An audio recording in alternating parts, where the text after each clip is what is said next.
तिसऱ्या गुन्ह्यामध्ये त्याचा लायसन्स परमनंट रद्द करण्याचा निर्णय आपण या ठिकाणी घेतो।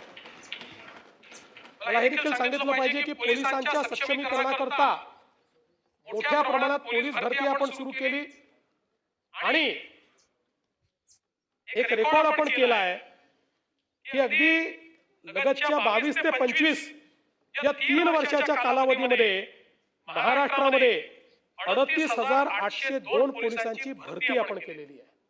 38,802 आणि 13,560 नवीन भरतीचा प्रस्ताव आपण आणलेला आहे।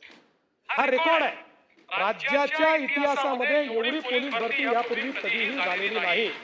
म्हणजे हे जर आपण पूर्ण केलं तर 49,362 पोलिसांची भरती पूर्ण होईल आणि आपण जे नवीन आकृतीबंध वगैरे तयार केलेले आहेत त्यानुसार पोलिसांची संख्या एकदम आपल्याला रीच करता येणार नाही, पण यांनी जवळपास त्याच्या जवळ आपण पोहोचण्याचा प्रयत्न हा या निमित्ताने करणार आहोत हे देखील मला सांगितलं पाहिजे। भोंग्याच्या संदर्भात मी या सभागृहात सांगितले